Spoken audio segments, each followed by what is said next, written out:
नमस्कार, मैं हूं मृत्युंजय कुमार झा और हमारा खास शो बांस में चांस है, इसमें आपका स्वागत है। और ये शो इसलिए क्योंकि आप देखिए, मैं आपको अलग अलग कमोडिटी की बारीकियां बताता हूं और ये जानना समझना हम सबके लिए बहुत ज़रूरी है। और एक जिम्मेदार मीडिया होने के नाते हमारा ये कर्तव्य है कि हम आपको खेती बाड़ी की उस तह तक ले जाएं जहां पर आपको ये जानकारी मिले कि खेती में आपके लिए कितनी संभावनाएं हैं। और उसी संभावनाओं को तलाशते हुए हम पहुंचे हैं बांस तक। और कई बार जब बांस आप सुनते हैं तो आपको लगता है, मतलब आपके मन में कोई ऐसी भावना नहीं आती है कि हाँ, बांस में भी मुनाफा हो सकता है, बांस की खेती भी फायदे की खेती हो सकती है। ये सोचना बड़ी दूर की बात लगती है। ट्रेडिशनल अलग अलग क्रॉप की खेती होती है, आपको लगता है कि अगर उधर खेती हो रही है, वहाँ फ़ायदा हो रहा है, तो बांस में क्यों आना। अब सवाल यह है कि बांस की खेती कितनी फ़ायदेमंद है। क्या बांस की खेती में आपको इतना फ़ायदा हो सकता है, जो किसान भाई हमें देख रहे हैं, कि आप दूसरी क्रॉप को रिप्लेस कर पाएँ। खेती की बात छोड़िए, खेती तो ठीक है, लेकिन क्या बांस की खेती करना पर्यावरण के लिए फ़ायदेमंद है, एनवायरनमेंट के लिए फ़ायदेमंद है। आप जो अपने घरों में प्रोडक्ट इस्तेमाल करते हैं, क्या उसमें बांस का इस्तेमाल हो सकता है या होता है। आप चौंक जाएंगे इस शो में जो हम आपको बताने वाले हैं आज। और आज इस पर बात करने के लिए हमारे साथ मेहमानों का एक खास पैनल है। हमारे साथ हैं पाशा पटेल साहब, जो कि चेयरमैन हैं CACP महाराष्ट्र के। हमारे साथ संजीव करपे साहब हैं, डायरेक्टर हैं कोंकण KONBAC के, है ना, फुल फॉर्म हम मतलब संजीव जी से आगे पूछ लेंगे। हमारे साथ कुणाल नेगांदी हैं, MD हैं जेंट्स बैम्बू प्रोडक्ट्स के। और साथ ही हमारे साथ नीरज मूथा हैं, डायरेक्टर हैं मूथा इंडस्ट्रीज़ के। आप सभी का बहुत बहुत स्वागत है। मेरा सबसे पहला सवाल पाशा जी आपसे होगा, चूँकि आप CACP महाराष्ट्र के चेयरमैन हैं और उससे बड़ी बात यह कि आप लगातार किसानों के मुद्दों को उठाते रहते हैं, लोगों के सामने, सरकार के सामने रखते हैं। बांस में ऐसा क्या खास है? मैं अगर आपसे पूछूं कोई बांस की खेती क्यों करे, आप क्या कहेंगे? देखिए, फिलहाल खेती के सामने के जो प्रॉब्लम है, खेती के सामने दो प्रॉब्लम है। एक तो खेती में लेबर नहीं मिलता। पहले हमारे पिताजी का सर दबाने के लिए और पैर दबाने के लिए आदमी मिलता था, अब मुझे लेबर के पैर दबाना पड़ता है कि चल खेत में बोल के। तो पहली बात है, लेबर नहीं मिलता। दूसरी बात है कि मैं जब छोटा था तब हमारे गांव में 100 दिन 120 दिन की बारिश आती थी। अब 9 नक्षत्रों में अब बारिश आ रही है सिर्फ कितने, IPCC के रिपोर्ट के हिसाब से 2030 के बाद 100 साल में आने वाली बारिश सिर्फ 52 आवर्स में आके जाने वाली है। 52 आवर्स IPCC बोलता है, लेकिन इस साल मेरे डिस्ट्रिक्ट में साल की बारिश 19 दिन में आई है। आपने अभी तो देखा है चेन्नई में एक दिन में 3 फीट बारिश हो गई।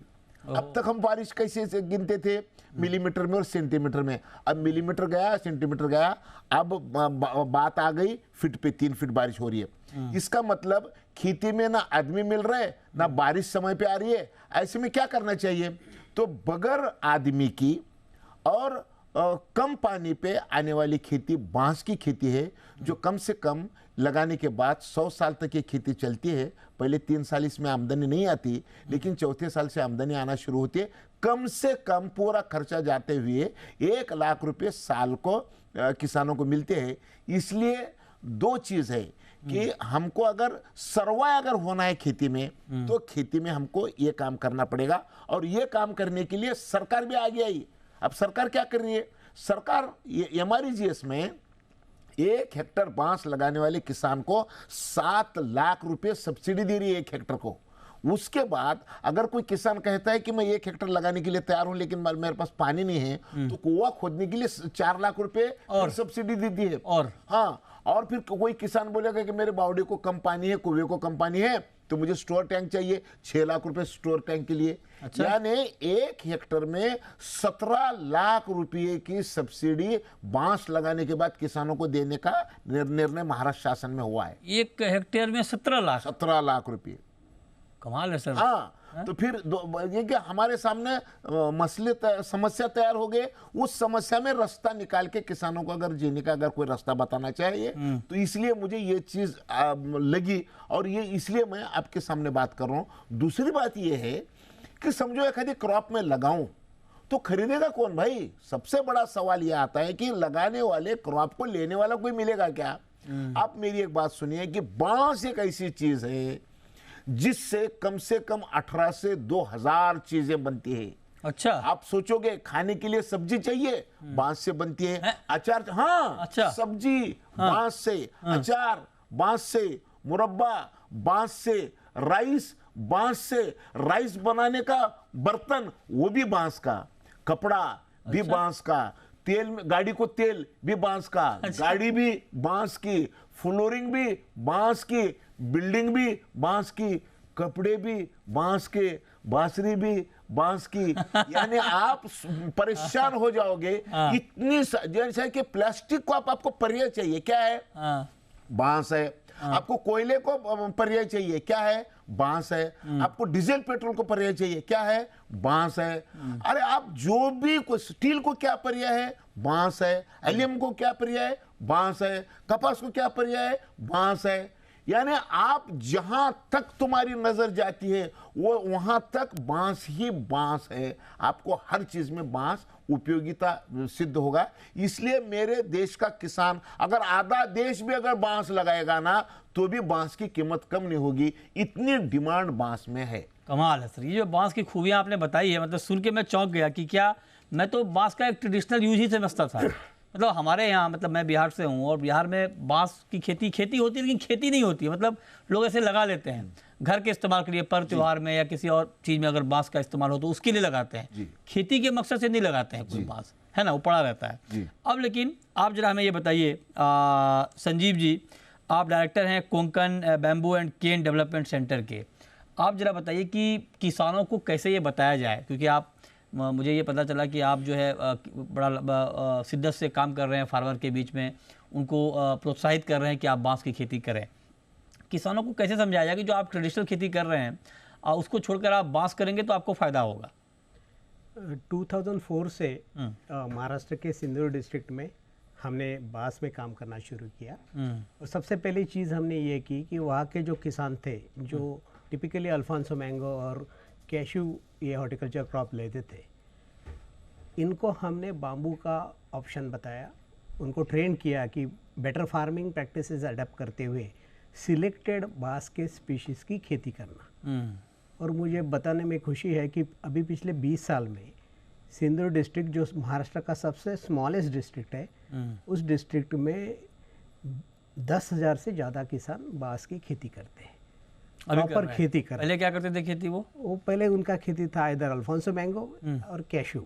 मतलब अल्फांसो मैंगो की खेती छोड़कर बांस में आ गए वो? हाँ जी, कमाल है। मतलब अगर अल्फांसो मैंगो को बांस बीट कर सकता है तो मुझे नहीं लगता और कोई भी दूसरा क्रॉप या ऑप्शन बचता है। अच्छा। सबको वो बीट करेगा। अच्छा। और इसलिए 10,000 किसानों का 20 साल का सक्सेस स्टोरी लेके अब हम आए और बता रहे हैं बाकी एरियाज में कहाँ पे हो सकता है। कि देखिए बांस ये एक बहुत ही कमर्शियल वायबल ऑप्शन किसानों के लिए हो सकता है। ठीक है, कुणाल जी, आप जरा बताइए कि ठीक है, एक तो ये हो गया किसानों के लिए ये फायदे की खेती होगी, उस लिहाज से काम किया जा रहा है।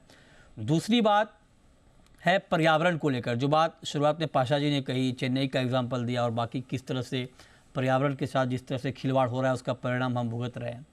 पर्यावरण के पॉइंट ऑफ व्यू से बांस की खेती कितनी महत्वपूर्ण है? देखिए, अगर आप कंपेयर करें बांस को तो नियरेस्ट मटेरियल आपके माइंड में आता है शुगर केन।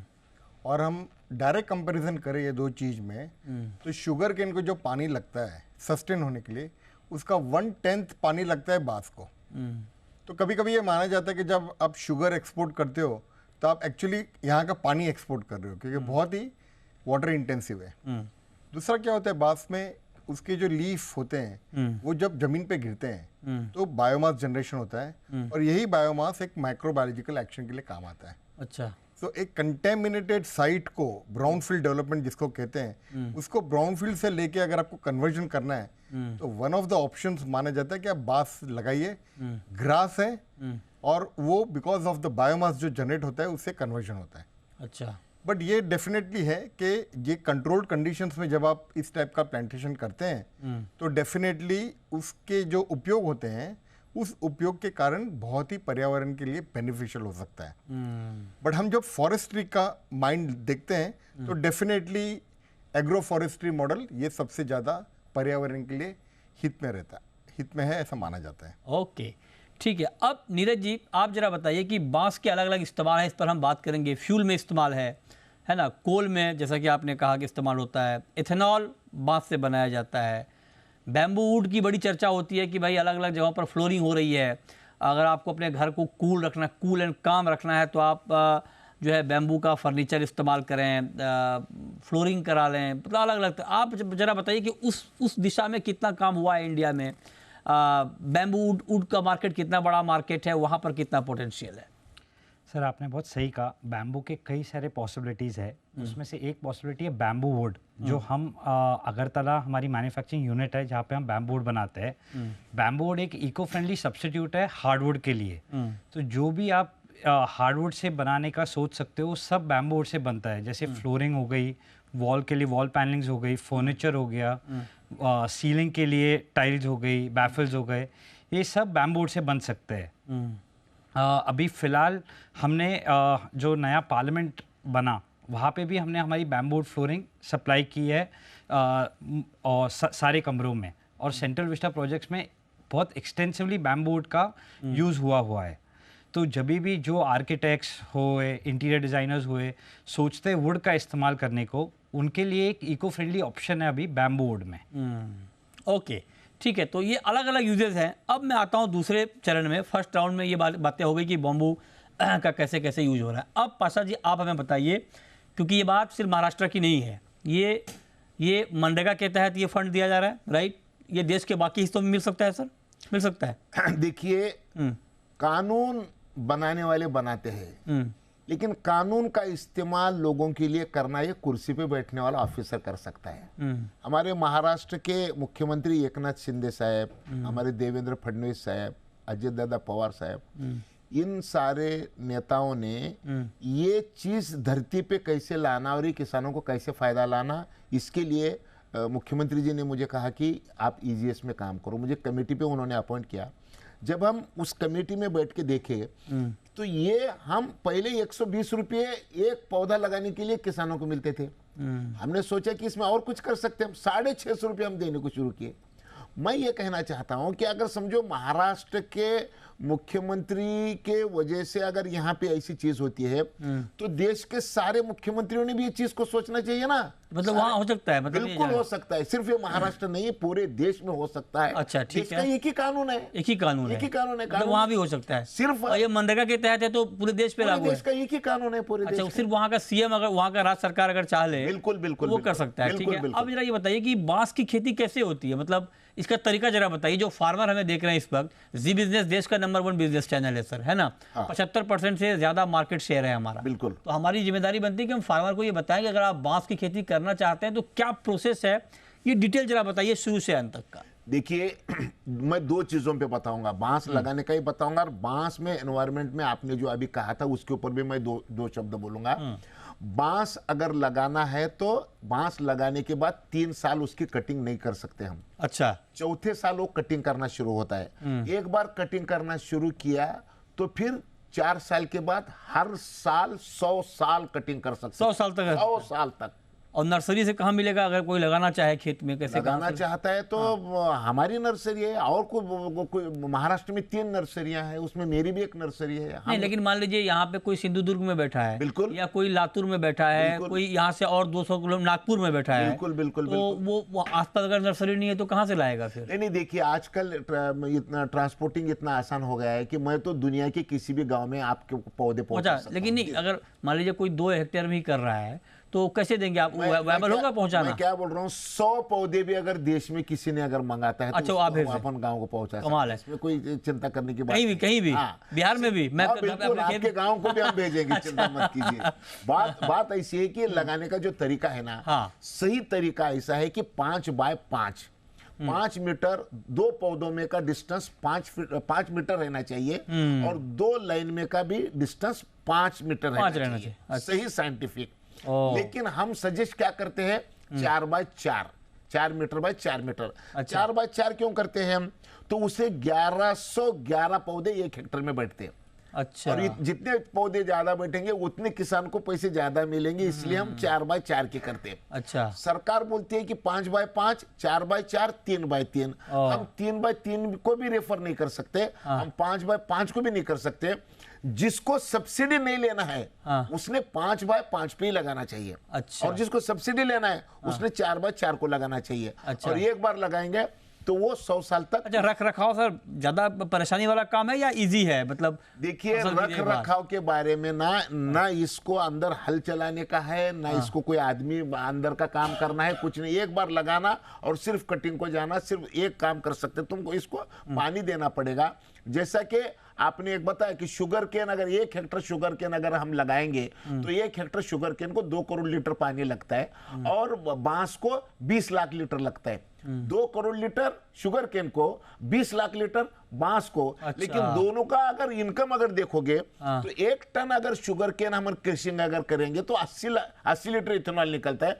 और 1 टन बांस अगर कृषि करेंगे तो कम से कम 200 लीटर, 250 लीटर और ज्यादा से ज्यादा 400 लीटर। हर जगह बांस बांस लगा देंगे, जंगल नहीं हो जाएगा सर चारों तरफ? नहीं, जंगल की बात अगर आप कर रहे हैं तो देखिए 2050 के बाद पृथ्वी पे मानव जाति का अस्तित्व रहेगा क्या नहीं, ये बड़ा क्वेश्चन मार्क तैयार हो गया है। अरे सर डराइए मत, मुझे रहना है 50 के बाद। मेरी बात सुनिए।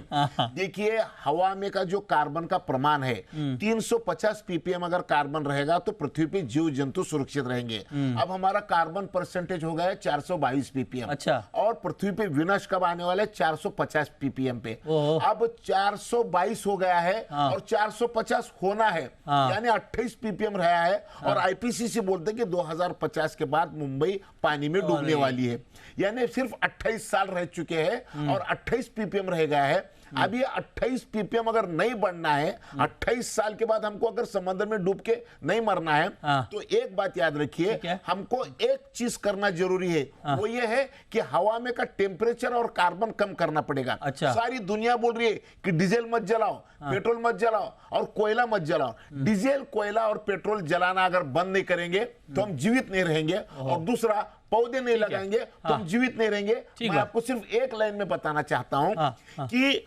कोयला नहीं जलाना है तो कोयले का कैलोरीफिक वैल्यू 4000 है, बांस का भी कैलोरीफिक वैल्यू 4000 है। कोयला मत जलाओ, बांस जलाओ। डीजल पेट्रोल अगर चाहिए, इथेनॉल, तो शुगर केन से 80 लीटर 1 टन में होता है, बांस से 200-400 लीटर इथेनॉल होता है। यानी आपको मानव जाति अगर बचानी है तो देखिए, एक आदमी को 280 किलो ऑक्सीजन साल को लगता है, बांस 320 किलो ऑक्सीजन देता है।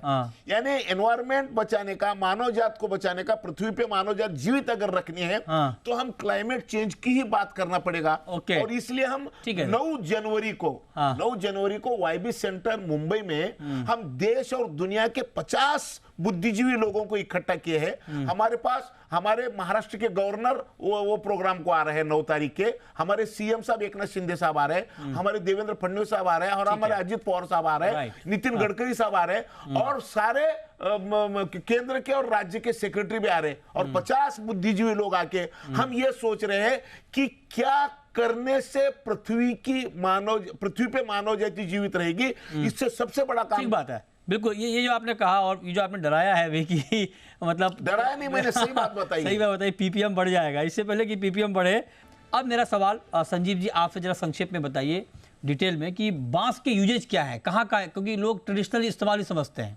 आप जरा बताइए फ्यूल में, एथनॉल में कहाँ पे इस्तेमाल है, कैसा इस्तेमाल है? देखिए, बांस अब तक हमको जो मालूम था लोगों को वो ये था कि material for either temporary use और मटेरियल फॉर पुअर। हम बांस को इन्फीरियर मटेरियल करके जानते थे, लेकिन अभी बांस तो लगभग हर चीज़ में इस्तेमाल होने लगा है। हमने देखा कि फ्यूल एज अ फ्यूल वो डायरेक्ट बर्निंग के लिए इस्तेमाल हो सकता है, उससे इथेनॉल बन सकता है, उससे सीएनजी बन सकता है। ये तो फ्यूल का हो गया। प्रोडक्ट के बारे में, एक बार बांस से इंजीनियर्ड बाम्बू बन गया, वो टिम्बर लॉग हो या बोर्ड है, तो जो चीज़ लकड़ी से बनती है सब इससे बन सकता है। ओके। उससे टेक्सटाइल होता है, बहुत टॉप क्वालिटी का टेक्सटाइल होता है। इसके साथ साथ आप इतने सारे प्रोडक्ट अभी बांस से होने, हाई एंड बाम्बू का फर्नीचर बन रहा है, बाम्बू से बड़े बड़े बिल्डिंग बन रहे हैं। तो ये सब देखते हुए कि बांस को अनलिमिटेड इस्तेमाल है, पहले हम अनलिमिटेड इस्तेमाल है। कृणाल जी आप जरा बताइए, एक तो आपने बताया कि पॉजिटिव एस्पेक्ट क्या है इसका पर्यावरण को लेकर, नेगेटिव भी कुछ है क्या जिसको लेकर बांस की खेती में लोग झिझकते हैं, उसको भी एड्रेस करना जरूरी है? मुझे लगता है कि जो नॉलेज है वो कम होने के वजह से थोड़ी सी नेगेटिविटी है। अच्छा। दूसरा क्या है कि हम जब बांस को बांस के हिसाब से बेचना चाहते हैं तब दिक्कत आती है, तब आपका जो एक्सेलेंस होता है प्रोडक्ट में वो मिस आउट हो जाता है। और ये एक्सेलेंस लेके आना बहुत जरूरी है कोई भी चीज वर्ल्ड क्लास बनने के लिए। ठीक बात है। तो बिकता तो 3 पहिए की गाड़ी भी है और मर्सिडीज बेंज भी बिकती है। तो वो पोजीशनिंग के हिसाब से जो प्रोडक्ट मार्केट फिट जिसको हम बोलते हैं वो हर प्रोडक्ट में लाना जरूरी है। ओके। और बास्केट प्रोडक्ट में भी लाना जरूरी है। राइट, ठीक इसके है। लिए अगर मेहनत करें तो देश नहीं हाँ। विदेश में भी इसकी बहुत बड़ी। राइट मुथा जी, आप जरा बताइए संक्षेप में, मैं ये जानना चाहता हूँ। ठीक है, महाराष्ट्र के लिए तो ठीक है मार्केट, अगर मान लीजिए बिहार का कोई किसान अभी हमें देख रहा है, यूपी का किसान देख रहा है, साउथ का कोई फार्मर देख रहा है, अगर वो बांस की खेती करे, आपको हमने सबको सुनने के बाद, तो मार्केट कैसे मिलेगा? मतलब मान लीजिए मैं अपने गांव में बांस की खेती करूं, मैं कहां बेचने जाऊं, उसके लिए मार्केट कैसे ढूंढें?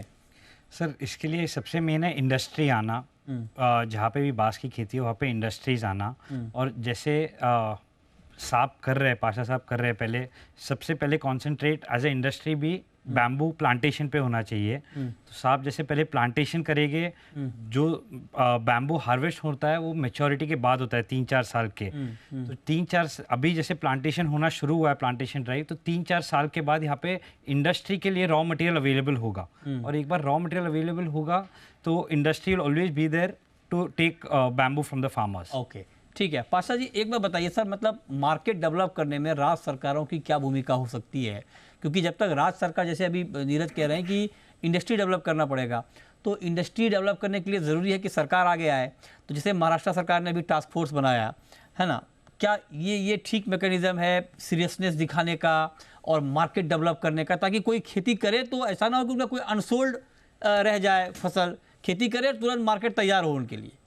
देखिए, महाराष्ट्र के मुख्यमंत्री एकनाथ शिंदे साहब के नेतृत्व में अब जो बांस जिस तरीके से सरक रहा है, आपको 2-3 चीजें मैं बताना चाहता हूँ। एक तो ये हमारे जिसका काम होगा, नंबर 1, अभी 2 दिन पहले 3 जनवरी को महाराष्ट्र सरकार ने एक टास्क फोर्स बनाया है। पहली बार सीएम के अध्यक्षता में, और को चेयर हमारे देवेंद्र जी है और अजित पवार जी है, और बाकी के 8 मिनिस्टर है। इतना पावरफुल टास्क फोर्स सिर्फ गवर्नमेंट ऑफ महाराष्ट्र ने इसलिए बनाया है कि सारे मंत्रालयों को इकट्ठा लाके किसानों के खेत में बांस लगाने के लिए।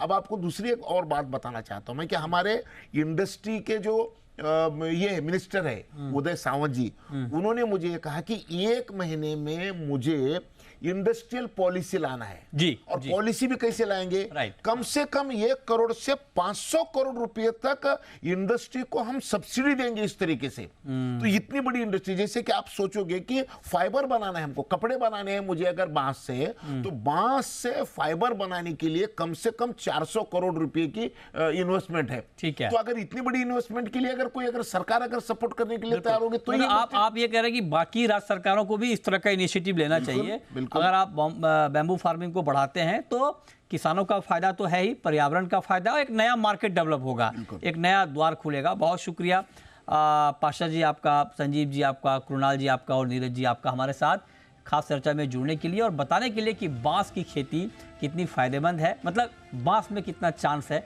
ये डिटेल में बताने के लिए। तो फिलहाल इस शो में इतना ही। नमस्कार।